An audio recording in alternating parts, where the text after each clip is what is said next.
문예지 탐구방송 요즘 소설 이야기 57번째 이야기 시작합니다.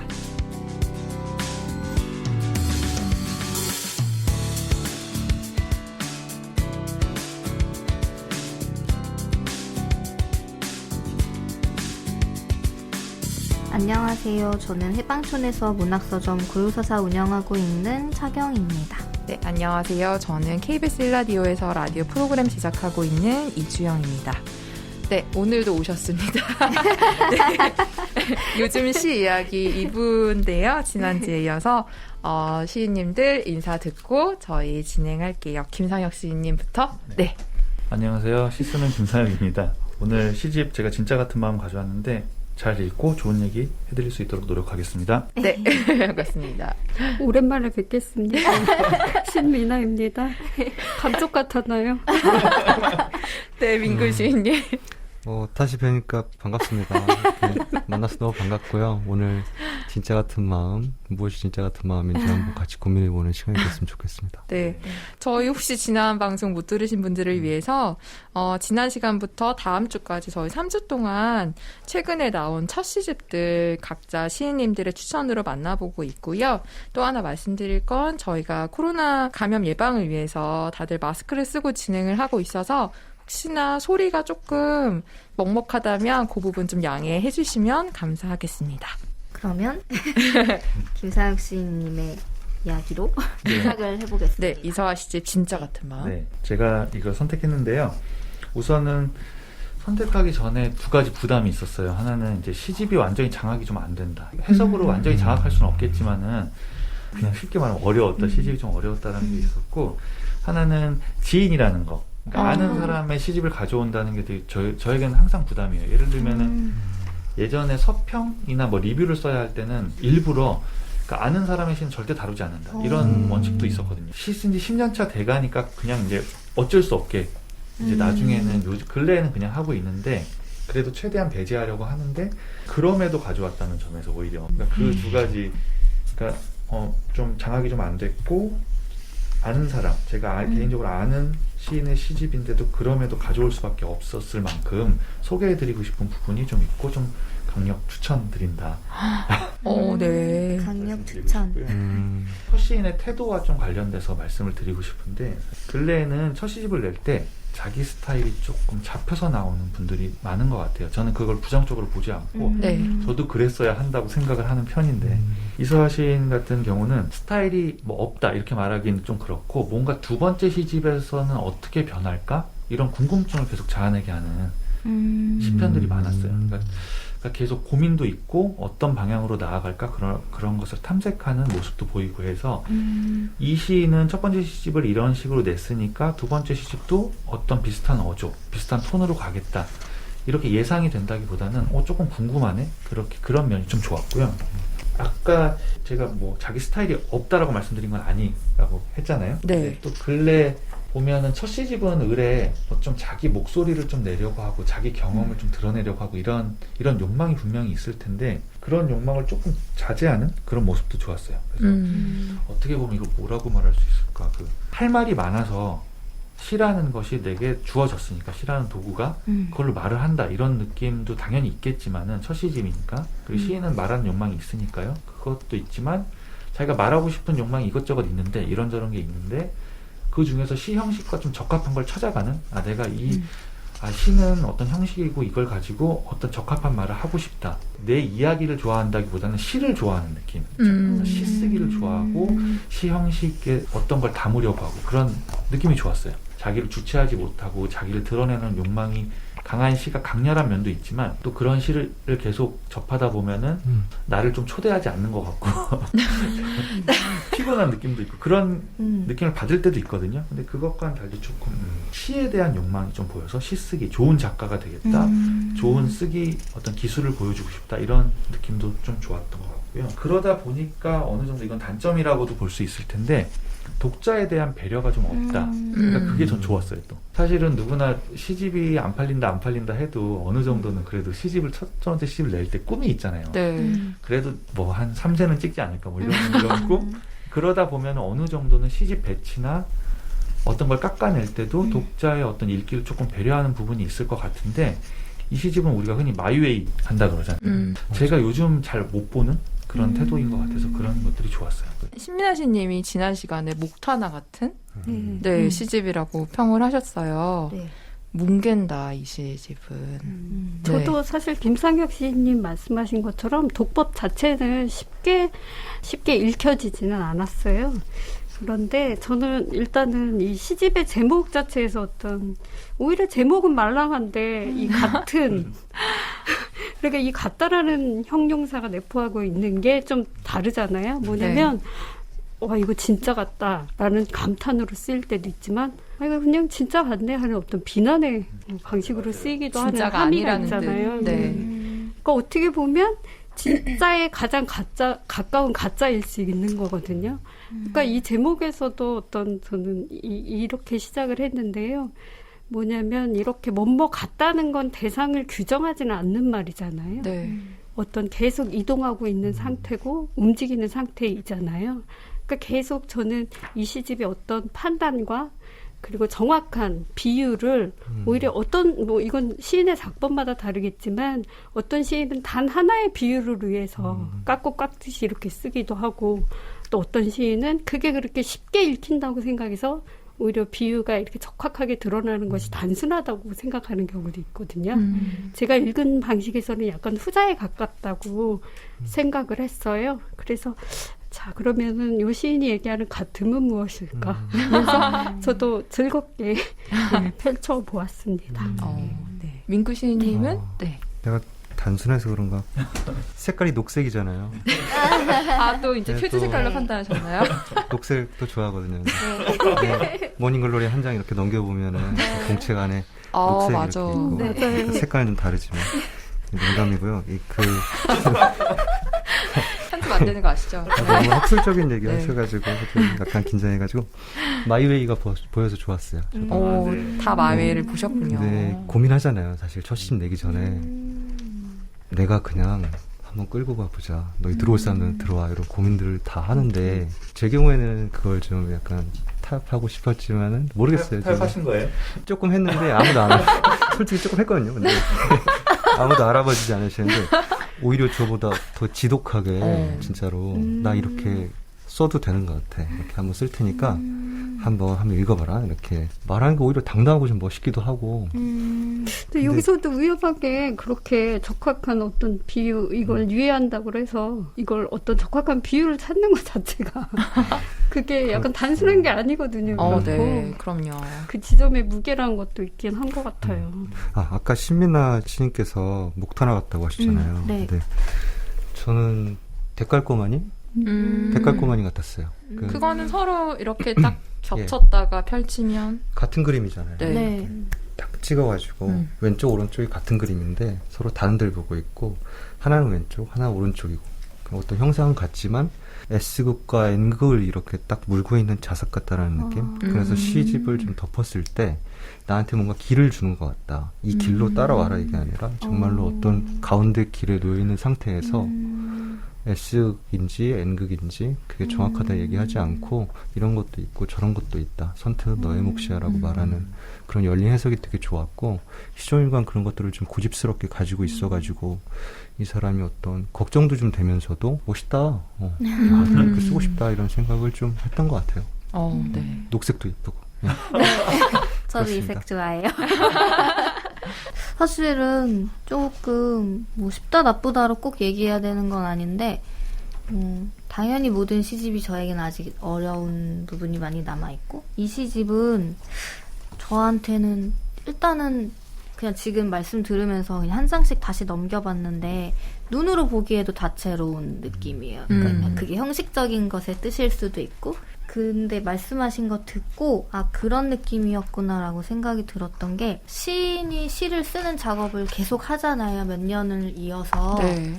이성아 시인의 어쨌든 첫 시집은 한 편 한 편을 쓰는 사람이라는 생각이 들었어요. 그게 뭐 어쩌면 스타일에 제가 감을 못 잡아서일 수도 있지만 그냥 이 얘기를 할 때는 이 한 편은 이렇게 쓸 거야. 그냥 그러니까 그 연속성은 잘 제가 못 느꼈고 한 편 한 편을 쓰는 사람이구나. 그래서 아마 형식이나 너무 감탄하세요. 그렇지 않나라는 네. 생각이 어설프게 들었고 그리고 영감을 이렇게 막 주석도 많고 네. 영감을 받은 그런 것들이 이제 음. 등장하는 문학 텍스트나 이런 철학적인 것들이 있잖아요. 네. 사유나 단어의 배치나 분명 한국시인데 저한테는 외국 문학을 읽는 느낌도 좀 있어서 그런 것도 약간 그 목타나로 얘기하면 저한테는 좀 굵직하게 느껴지는 이미지가 좀 있었어요. 그러니까 어떤 비교를 어떻게 할 수는 없겠지만 어떤 시가 막 서정적이고 나에게 어떤 감상의 마음의 무언가를 정서를 바꾸는 이런 게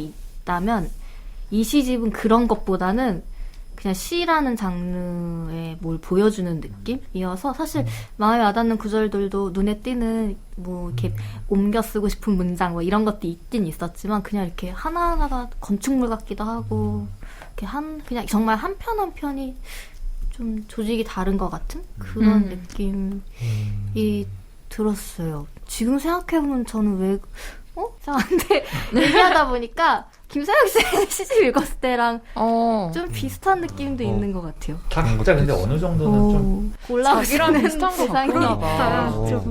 딱 그 민음사또 이걸로 생각해 보니까 뭐 문학동네에서 나왔던 시집도 그렇고 뭔가 왜냐면 저도 이제 김서영 시인의 시를 읽었을 때 외국 시 같아라는 느낌을 받았었거든요. 근데 그걸 그리고 되게 짜임새 같은 거를 실험해보는 느낌도 들고 앞에서 얘기하려니까 되게 민망하네요. 근데 좀 이렇게 얘기하다 보니까 이서화 네. 시집에 대한 감상이 김서영 시인님에 대한 감상을 얘기할 때랑 좀 겹치는 것들이 좀 있네요. 제가 스스로.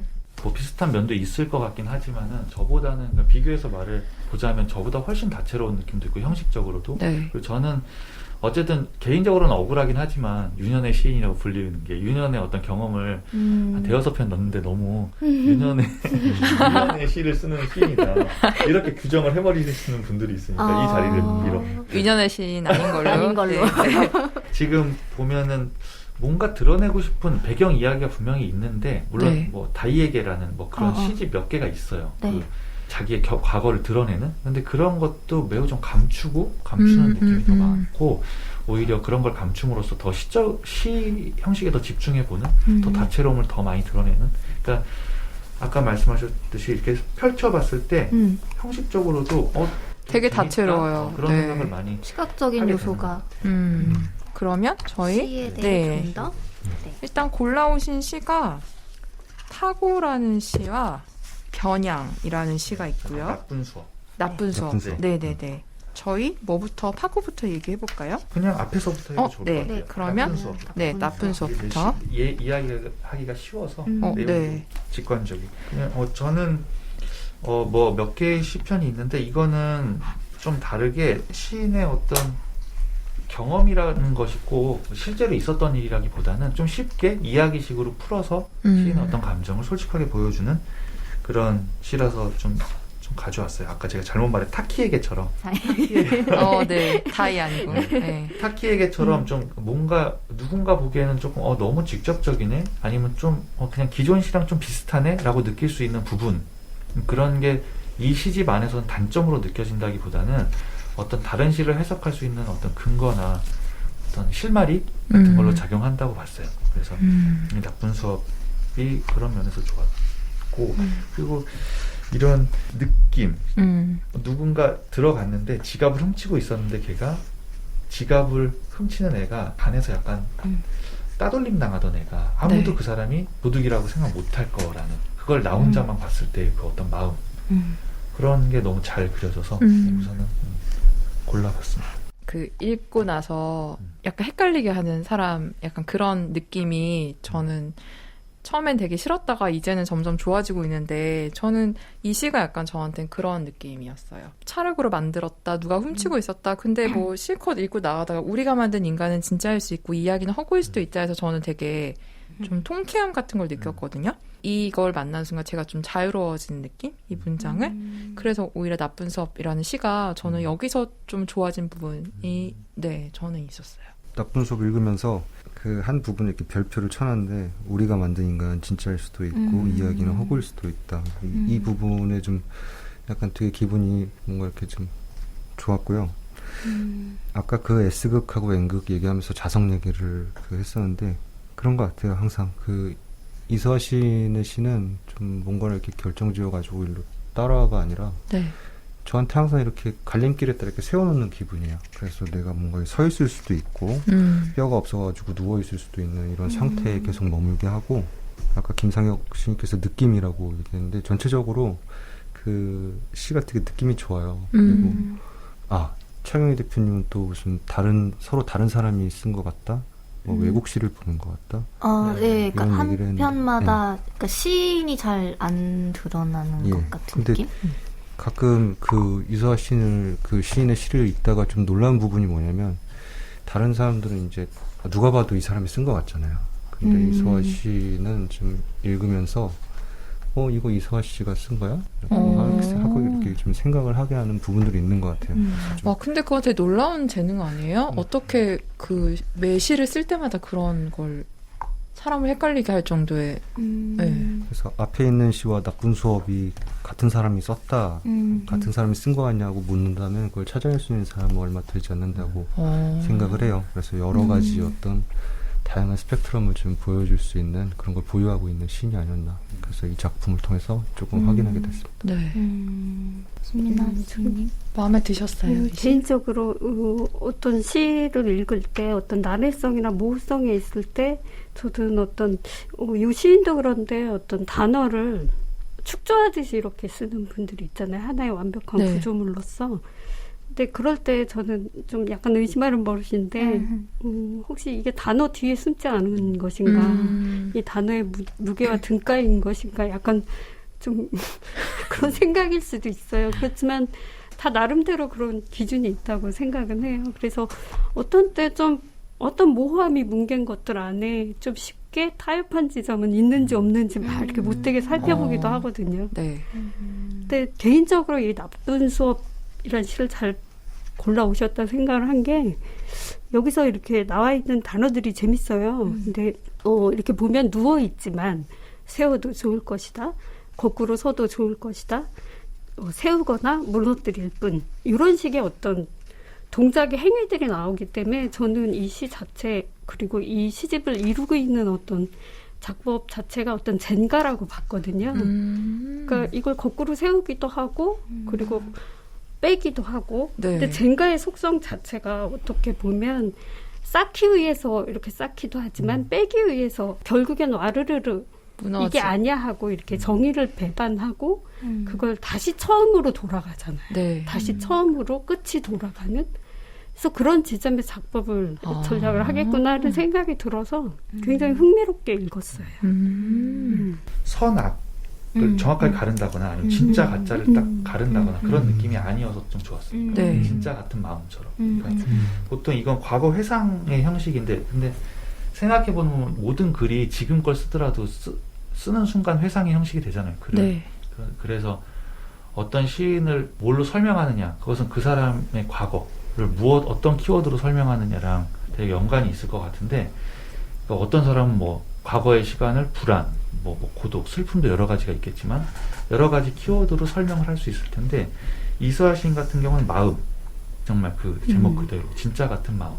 그러니까 진짜 같은 마음이라는 게 아까 말씀하신 것처럼 두 가지 뜻이 있잖아요. 여기 이것에 대해서 부정적인 태도를 취할 수도 있고 긍정적인 태도를 취할 수도 있는데 그런 양면성도 좋았고 우선은 진짜 같은 마음, 진짜는 아닌데 그 진짜 같은 마음이 흔들었던 어떤 사실들, 그러니까 그 마음 때문에 흔들렸던 일상, 나의 삶, 나의 실제적인 어떤 나의 모습, 그 마음이 변화시켰던 나의 어떤 생활 이런 것들을 돌아보는 그런 느낌의 시들이 많아서 좋았어요. 그래서 아까 오늘 다루진 않을 텐데 타키에게 네. 그 시 정말 보면은 이걸 왜 넣었지? 이게 약간 어색해 보이는 그런데 이렇게 약간 솔직한 바라처럼 보이는 이런 시를 왜 넣었지? 근데 그것도 과거 타키라는 그 친구를 생각하며 느꼈던 자기 마음, 그 마음이 어떻게 지금까지 이어져 왔고 그것이 나를 어떻게 변화시켰고 그런 것을 보여주는 어떤 단서 같은 시라서 오히려 그런 게 있어서 다른 시도 좀 더 잘 읽히는 그런 느낌도 받았어요. 네.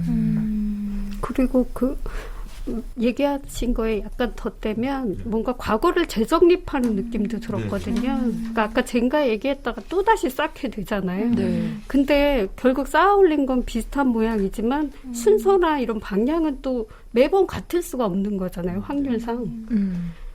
그러니까 어떤 이 과거에 자기 시선으로부터 좀 더 규정하지 않고 뭔가 확신하지 않고 다시 제대로 정확하게 보고 싶어하는 어떤 노력 이런 것들 뭘 포착했다는 기분이 아니고 이 믿음 내가 이걸 포착했다 언어를 이렇게 가지고 장악했다는 믿음마저도 유예하게 만드는 무화시켜버리는 젠가가 팍 쓰러질 때처럼 저도 그렇게 또 비슷한 느낌을 받은 게 마음 때문에 어떤 일을 하고 어떤 실수도 하고 그러잖아요. 과거를 돌아보면은 그것을 사후적으로 생각으로 다시 구축해내서 돌아보고 그걸 다시 한번 들여다보는 그런 느낌.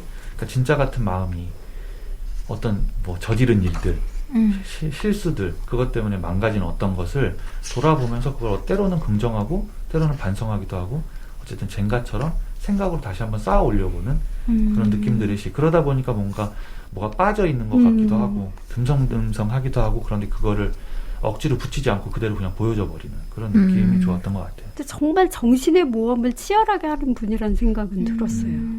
그러니까 하나 가지고 이렇게 쉽게 인정하거나 단어를 규정하지 않고 이 다음의 단어를 찾는 아까 그 신민아 시인께서 의심하신다고 했잖아요. 이런 시들을 볼 때. 아니 꼭 그렇지 그러니까 자기도 모르게 어떤 걸 파악해 보려고 하는 뭐가 숨겨져 있을지. 맞아요. 근데 이 말씀 듣다 보니까 이 나쁜 수업의 화자가 좀 그런 사람 같아요. 그리고 저는 일단은 그냥 내용적으로 재미있는 부분이 왜 들어갔는지는 정확히는 모르겠는데 뭐 가능하다면 부자가 되어도 좋겠지라는 좀 엉뚱한 생각을 하면서 문을 여는데 하고 이제 그 지갑을 훔치는 장면을 목격하는 순간으로 이제 돌아가는 느낌인데, 그러니까 되게 장면 전환이 여기서 재밌다라고 느꼈는데 지갑을 훔치고 있는 게 어떻게 보면 나쁜 일이잖아요. 네. 근데 여기서 화자가 저 아이가 괴롭힘을 당하는 아이고 뭐 꼭 복수심 때문에 저랬을 거야 뭐 이런 식의 생각을 할 수도 있잖아요.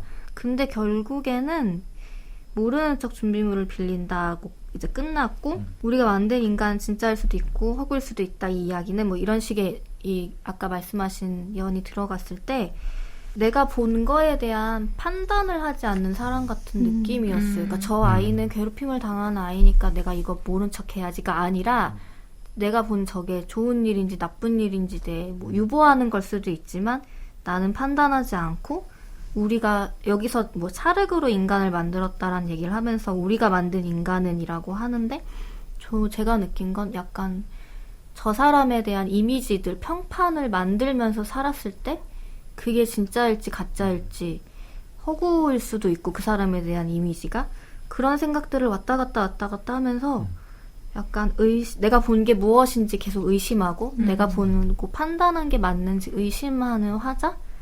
그런 느낌이 들어서 저도 그 선악이 좀 모호한 부분이라던가 그런 게 좋았던 것 같아요. 그리고 그게 좀 이 시집 전반에서 아까는 뭐 이제 한 편 한 편 너무 달랐다 느낌이 이렇게 말씀을 드리긴 했지만 제목이랑 연결되는 걸로 생각해보면 다 그 진짜일까 가짜일까 혹은 진짜 유사한 걸까? 뭐 유사하면 어느 정도 유사한 거야? 뭐 약간 이런 식으로 하나하나 재보는 사람의 느낌이 드는데 딱 그 나쁜 수업 시의 이미지도 그런 생각을 좀 하게 했던 것 같아요.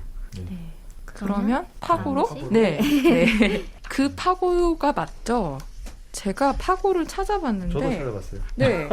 말씀해 주세요. 파도의 높낮이? 네. 차이? 파도가 그리고- 등장하니까 맞지 네. 않을까요? 네, 맞을 네. 것 같아요. 저도. 와, 그리고 관계에서의 긴장. 코엔 형제의 파고라는 영화도 있고 해서 맞아. 그거 눈밭에서 뭐 살인 사건 나는? 아.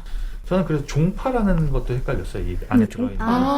종파도 헷갈렸고 뒤에 정적인 가정. 이 가정이 네. 네. 엄마 아빠 가정인지 아니면 뭔가를 이프 뭐 가정이 네, 본다는데 네. 가정인지도 조금씩 헷갈리는. 근데 사실은 이렇게 헷갈리는 단어를 그냥 쓰는 걸 개인적으로 싫어해요. 사실은 정확하게 쓰는으로써 뭔가 흔들림을 유도하는 걸 좋아하지 단어 자체가 아예 이중으로 읽힐 수 있는 그런 작업은 좋아하는 편은 아닌데 여기서는 뭐 어느 정도 또 용납이 되는 전체적으로. 그런 단어들이 이렇게 삼혁 시인님 얘기를 듣다 보니까 어떤 젠가에서 마지막 한계가 있잖아요. 한 조각. 그게 이 단어인 것 같아요. 왜냐면 내가 이 도법들을 충실히 따라왔다고 믿지만 네. 그거 나무 조각을 하나 빼는 순간 네. 말을 이전에 했던 것과 좀 다른 방향으로 다시 쌓아야 되는 지점이 있거든요. 네. 저 이 시 되게 좋았어요. 그거 그냥 맘대로 읽으면 되는 거죠. 네, 저 되게 맘대로. 맘대로 읽었는데 네. 왜 이렇게 이 시가 좋지? 저는 처음부터 딱 마음에 들었어요. 의자가 없는 사람도 의자가 되어 앉아있다. 근데 이게 어떤 그 느낌이 저한테 그냥 그려졌어요. 의자가 없는 사람이 의자가 되어 앉아있는 길거리에 약간 나 앉아있는 그 사람이 그래서 이 형이 마네킹 귀신 조선시대 사람이잖아요. 그래서 촌스럽고 옛날 일만 생각해서 죽은 사람 같은 어떤 사람에 제가 도대체 왜 마음이 끌렸는지 모르겠는데 약간 두 다리를 좀 잃고 일어날 수 없이 앉아있는 사람 같은 저한테는 그런 느낌이 들어서 그냥 좋았던 시이긴 했어요. 네. 저도 어쨌든 이걸 세 편을 먼저 고르고 어떤 걸 낭독할까 고민하는 가운데서 이것을 낭독하기로 결정한 이유는 그냥 마지막 마네킹 귀신 조선 사람. 그러니까 왠지 모르게 좋은 거예요. 맞아. 왜 조선시대 사람이 사실 나왔는데 왜 이렇게 좋은지. 왜 이게 왜 이렇게 뜬금없는데 이것 뜬금없는데. 때문에 뭔가를 읽으면은 낭독을 하면 거기에 대해서 내가 말을 더 해야 될 것 같고 뭔가 해설이라도 해야 될 것 같은 압박이 있음에도 네. 이 어려운 시를 낭독하겠다고 결심한 것은 무엇인지 모르겠으나 읽다 보면은 마지막에 마네킹 귀신 조선 사람 그 말했을 때 그 형에 대한 그 뭔가 알 수 없는 아련함 그런 게 네. 느껴지기 때문에 아, 우리 형 어떡해. 예. 그리고 여기서 약간 의문 부호처럼 간간히 시집 중간중간에 나오는 단어가 가정이더라고요. 네, 가정. 맞아요. 네. 예. 그걸 어떻게든 읽으셨나요? 그게 헷갈리는 거예요. 여기서는 정적인 가정, 문제랑 앞에 문제라는 단어랑 보면은 가정, 진짜 가정하는 건가? 이런 느낌이 들지만 여기서는 집안의 가정, 집안의 이걸 가정, 쓰 정적인 가정. 그 정도로 읽고 넘어갈 수밖에 없었다. 또 나중에 또 다른 때 보면 다르게 보일 수도 있을 것 같긴 하고 꼭 단어 때문만이 아니고 그것 때문에라도 좀 여러 번 읽게 되는 시집인 것 같아요. 시집의 어떤 생명력과 관련해서 여러 번 읽는 책이 좋다라고 뭐 여러 번 읽히는 시집이 좋다라고 말하지만 실제로는 여러 번 읽히는 시집은 많지 않다고 보거든요. 보통 한 번 읽고 책장에 영원히 썩어가잖아요. 네.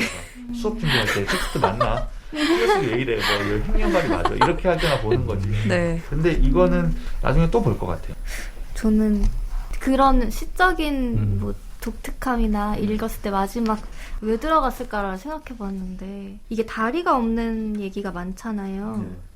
이 형이 다리가 없고 어떤 장치를 하고 있어서 혹시 마네킹 귀신 조선시대? 그러니까 왜 조선시대라고 들어갔냐면은 형은 촌스럽고 옛날 일만 생각해서 사람들이 너 옛날 사람 같아 뭐 이런 놀림을 했나? 왜냐면 근데 장애라는 이미지를 떠올린 거는 기적과 별명이 다르지 않은 것처럼 오래 지나지 않아 건져 올린 세상에서 그러니까 사람들이 자꾸 너 완전 엉뚱한 생각을 하는 걸 수도 있는데 저는 첫인상은 이 형이 혹시 죽은 사람인가라는 생각을 했어요. 뭔가 애잔한 것도 있고 그리고 마지막에 좀 웃기긴 한데 이게 왠지 슬픈 말인 것 같은 거예요. 여기 담긴 단어가. 마네킹, 그러니까 별명이라고 저는 생각을 했거든요. 기적과 별명, 이게 같이 있을 때, 혹시 이 사람이 어떤 장치를 다리에 하고 있는 사람이라서 마네킹이라던가 귀신이라던가 이런 놀림을 받았나? 그리고 기적은 어쩌면 주변에서 나아질 수 있을 거야 라는 뭐 기대나 그런 자꾸 도구들을 바꿔가면서 혹시 어떤 걸 강요하진 않았을까? 뭐 갑자기 근데 이런 생각, 엉뚱한 생각이 지금 들었어요. 왜냐면 마네킹 귀신 조선시대 사람 진짜 왜 셋이 같이 있을까? 네. 맞아. 그게 이 세 개가 다 생명이 없는 지점에서 네. 이 세 가지 단어라 생각을 하니까 경희님의 해석이 또 서사를 읽히는 거예요. 지금 쭉 따라 읽는데 약간 소름이. 처음에는 그 막 다 허구와 관련된 이미지여서 왜냐면 조선시대 사람도 지금 없는 사람이고 마네킹도 인간 같지만 인간이 아닌 것 귀신도 대부분 인간의 모습을 하고 있지만 인간이 아닌 것인데 그게 뭐 이 시집의 전반적인 계속 반복되는 이제 진짜 같은 무엇에 대한 시인의 의문이라면 근데 이 시 안에서의 형은 조금 저한테는 약간 슬픈 느낌이었어요. 정오라 시간에 깨진 유리를 그린다던가. 이 형 너무 슬퍼요. 좀 다리가 조금 불편한 분으로 읽힐 수도 있고 또 그 파고라는 영화가 자꾸 떠오르는데 가장 핵심 장면이 네. 맨 마지막에 이렇게 다리잖아요. 제가 안 봐서. 저도 안 봤어요. 맞아요. 너무 다리? 잔인한 장면이긴 한데 다리가 들어가요? 분쇄기에 분쇄기. 이렇게 근데 저는- 그런 장면까지 가는 건 모르겠어요. 근데 이걸 이중으로 중첩되는 이미지로 놓은 건지 네. 어떤 건지는 정확히는 알 수 없으나 이게 파도의 파고로도 읽을 수도 있지만 만약에 그 지점까지 간다면 어떤 다리와 연결된 어떤 서사로도 경희님 해석을 맞아, 이렇게 듣다 보니까 그래서 약간 소름이 끼치기도 하고 여기다가 글을 슬프게 하는 것은 무엇보다 사람들의 믿음이다 했어요. 그러니까 네가 믿는 게 좀 호러블한가요? 그러니까 파도 재밌네요. 없이 일어설 수 없는 바다처럼 그렇게 태어나는 태어나는 사람도 사람도 있다 있다는 했을 때 게. 갑자기 뭔가 네. 처음에 슬프다고 생각 안 어떡하지? 했는데 좀 네. 웃기다라. 그러니까 왜냐면 행상은 이미지는 당연히 막 앉아 있는 정물 같은 사람들의 이미지는 좀 쓸쓸하지만 슬프다는 생각은 안 했는데. 그리고 어항이 물고기에게 이런 구절은 사실 무슨 의미인지는 잘 모르겠어요. 근데 어떤 이미지들이 좀 연결되는 부분들이 있기도 하고 갑자기 이 시가 저한테 이렇게 이야기처럼 읽혀가지고 아까 신민아 씨님께서 분쇄기 얘기하시잖아요. 근데 저는 코엔 형제의 파고인 줄 알았어요. 처음부터 그렇게 생각했었고. 저도 처음엔 그 파고라고 생각했어요. 왜냐하면 여기 다리 이미지가 되게 많아요. 네. 네네네. 아까 귀신 다리 없잖아요. 네, 네. 세 개의 단어에 행상도 몰랐어요. 심지어 여기까지 올 때까지만 해도 이 시가 좋은데 과연 사람도 어떻게 좋다고 얘기할까? 네. 아, 나 어떡하지? 편집해달라고 할까? 막 이렇게 생각하고 있었는데. 근데 진짜 여럿이 모이면 방을 탈출할 수 있다고. 근데 왠지 탈출 못한 것 같아요. 이걸 진짜. 해석해야 지금 이거를 나갈 수 탈출이 있어. 아니라 엉뚱한 데가 있을 수도 있어요. 예전에는 시를 이렇게 쓰지 말라고 했어요. 그러니까 항상 알아들을 수 있는 얘기를 해라. 무슨 뜻이야? 라고 하면은 이건 이런 뜻인데요. 이렇게 해서 전개가 돼요. 라고 다 그렇게 사실 뭐 가르치기도 하고 배워오고 그랬죠. 근데 정말 그 어떤 장면인지는 진짜 어떤 이야기인지는 완벽하게 이야기는 할 수 없지만 되게 어떤 서늘한 그런 감정들과 그 어떤 그림들을 가지고 있는 시고 다리가 되게 많이 생각이 나더라고요. 뭐 마네킹, 귀신, 조선시대 별로 상관없네. 어떡하지? 그것도 그렇고 행상도 그렇고 그런 부분들 그리고 이렇게 쉽게 써놨지만 단번에 이해가 되지 않는 그런 문장들도 뭔가 이렇게 다음 장을 넘기면 또 생각이 나기도 하고 아까 사연병 그 마네킹, 귀신, 조선시대 사람 이렇게 딱 얘기하셨는데 저는 그 구절이 이 시에 되게 많은 지분을 갖고 있다고 생각을 해요. 저는 좀 놀라웠던 거, 좀 이제 호러나 뭐 그런 것에서 벗어난다면 그냥 사연을 설명하거나 외형을 설명하지 않는데도 어떤 사람의 슬픔을 표현할 수 있다. 이거 자체가 되게 신기했고 어항이 물고기에게 여름이 종파에게 어떤 농담을 하고 있는데 그 농담의 내용이 모든 것엔 때가 있다라고 말하는 그런 농담인데 어항은 물고기를 가두고 있는 거잖아요. 네. 근데 거기에서 야 모든 건 때가 있어라고 그 말하는 그 잔인함도 좀 섬뜩했고 또 아까 읽어주신 신민아 씨님께서 글을 슬프게 하는 것은 무엇보다 사람들의 믿음이었다. 이게 그냥 아픈 사람 아니면 옛날같이 낡은 사람을 그냥 두지 못하고 계속 그 사람에게 희망을 강요하는 듯한 야, 잘 될 거야. 잘 될 거라고 자꾸 강요하는. 근데 조선시대 사람 마네킹 귀신으로 이 호명되는 이 사람은 그런 것을 거부할 것 같아. 나는 그냥 여기 있을게 라고 말할 것 같은 나에게 자꾸 믿음을 주지 말고 오히려 나를 슬프게 하는 것은 잘 될 거라고 말하는 너희들의 믿음 나아질 거라고 말하는 너희들의 믿음이지 않을까 그런 생각을 하면서 읽어봤습니다. 참 신기하네요. 처음엔 약간 투명하게 잡히지 않는다는 생각으로 계속 궁금해서 파게 되잖아요. 네. 근데 뭔가 이게 이야기들이 감자들 이렇게 딸려 나오듯이 네, 네. 생각이 막 더해져서 불러지고 있어요. 근데 지금 잠깐 걱정은 이서아 씨가 만약 들으시면 무슨 엉뚱한 얘기를 하고 있지라고 저한테 쟤네 되게 생각을 재밌게 하실까봐. 읽는다. 네. 아 근데 전혀 근거 없진 않아요. 이미 네, 이 안에서 네. 힌트들이 있어서 맞아요. 이 파고라는 시 되게 궁금하실 텐데 마지막에 낭독 들으실 네. 수 있으니까 네 끝까지 함께 해주시고 변형으로 저희 그럼 넘어가 볼까요? 이것도 제목이 변양인데 지역 이름인가 했어요 저는. 저도. 네. 어떤 중국의 어떤 지역 이름 맞아. 같은 생각이 들어서 찾아보니까 네. 모양이 변함. 네, 모양을 바꿔. 네, 모양을 바꾸고 이 정도 뜻이더라고요. 그래서 이것도 어려운 시긴 한데 그냥 좀 짧게 얘기를 해보면 가시를 묻고 사람의 빼었다면 슬펐을 것이다라고 말을 하면서도 어쨌든 그걸 묻잖아요. 병든 나무에 가시를 묻어주는 네. 거 그런 것에서 어떤 마음을 쓰는 거 어떤 것에 대해서 어떤 것에 대해서 마음을 쓰고 진심을 다하는 그런 모습 그것이 무엇이든 간에 돌이켜보면 좋지 않은 일은 좋아지지 않는다. 그냥 좋지 않은 일은 또 그것을 어떻게 마음 먹든 좋지 않은 일로 남아버리는 어떤 그런 슬픔.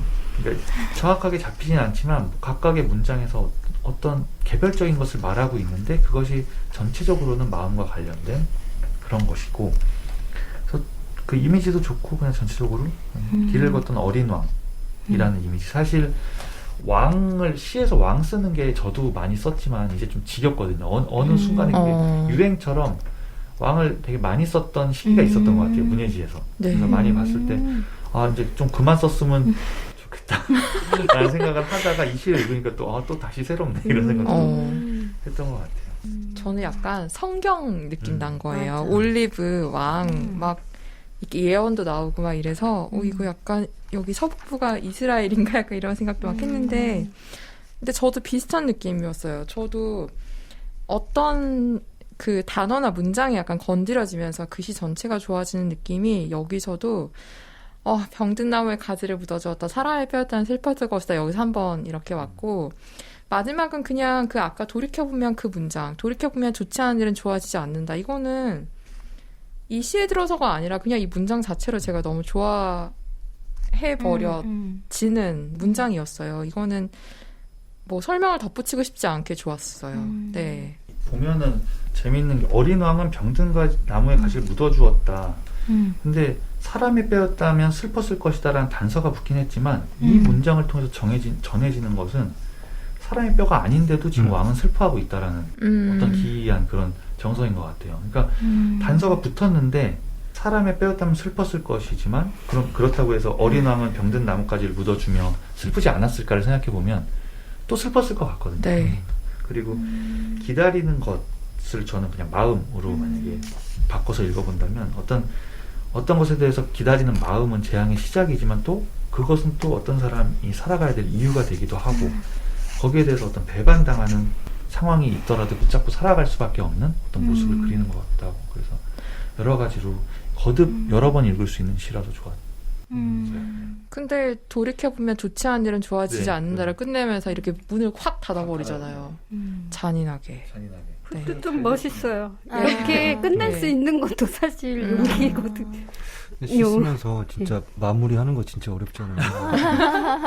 진짜 멋있게 마무리하고 싶은데 잘 안 되고. 나 멋있는 문장을 쓰고 싶은데 아니죠. 네, 저도 실패하거든요. 근데 네. 특히 그 이수아 씨는 마무리를 정말 아까 잘하는 것 같아요. 아까 앞에서 읽었었던 그 파고도 그렇고 네. 이 번향이라는 시 지역인 줄 알았는데 네. 근데 또 시의 내용은 약간 저기 중세 같기도 하고 맞아. 오, 그래서 네네네. 야, 이 사람 스케일이 크다.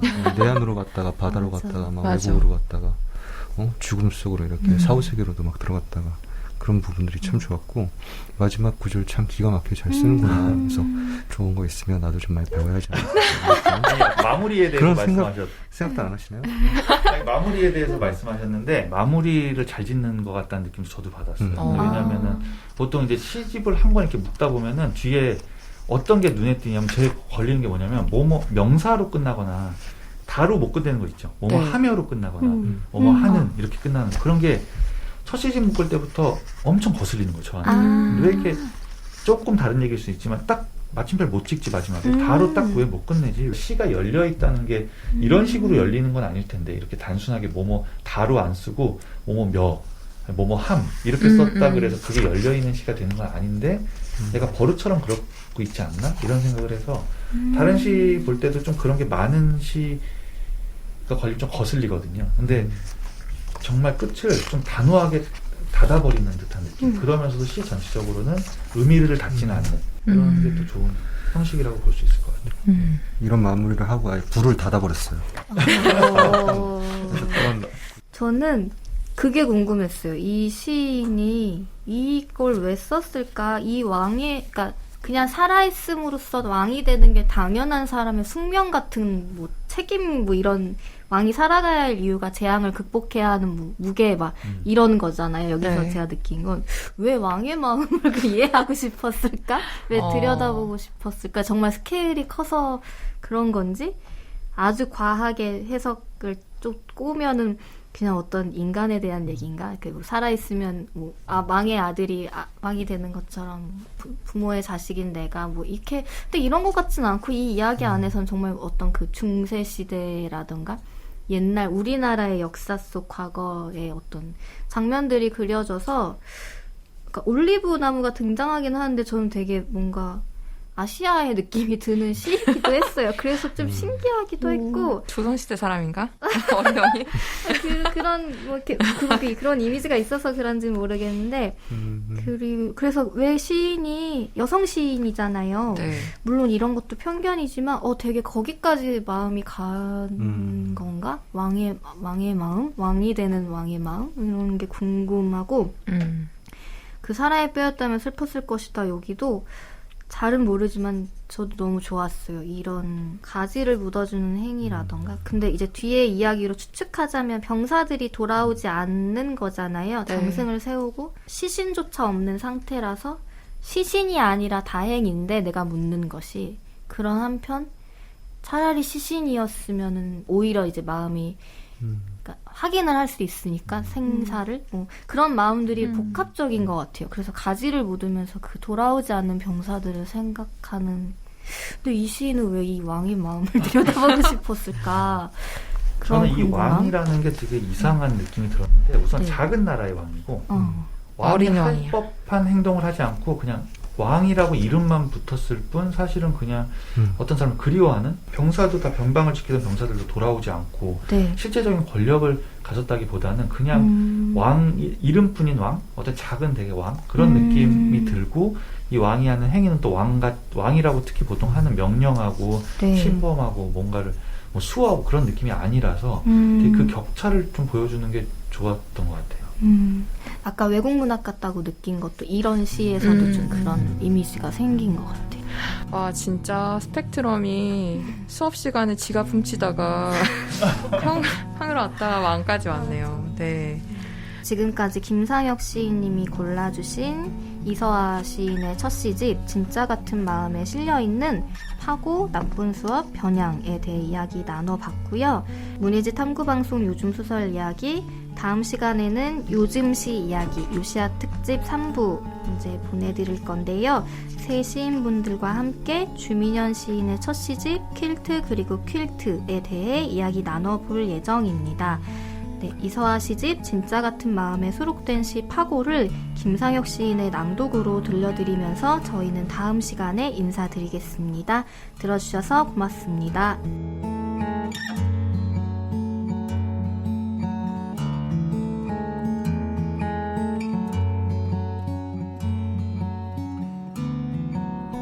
파고 행상은 거리에 앉아있다. 의자가 없는 사람도 의자가 되어 앉아있다. 보이지 않는 경계를 두고 어항이 물고기에게 여름이 종파에게 목가적인 세기의 농담을 하고 있었다. 모든 것엔 때가 있다고. 불완전한 것이 바람의 운명이라 해도 파도 없이 일어설 수 없는 바다처럼 그렇게 태어나는 사람도 있다. 의자가 있는 저녁, 다리가 없는 식탁, 오지 않는 호우는 형의 의문이었지. 정물화 시간에 형은 깨진 유리를 그렸다.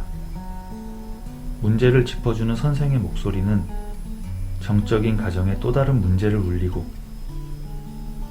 행상은 유유히 지나가는 걸음이 물고기의 힘줄을 끊는 칼날 같다. 난파된 배의 몰락을 닮아 떠나지 못하는 형은 촌스럽고 옛날 일만 생각해서 죽은 사람 같고, 그를 슬프게 하는 것은 무엇보다 사람들의 믿음이었다. 기적과 별명이 다르지 않은 것처럼 오래 지나지 않아 건져올린 세상에서 그가 가장 듣기 싫어했던 말, 마네킹, 귀신, 조선시대 사람.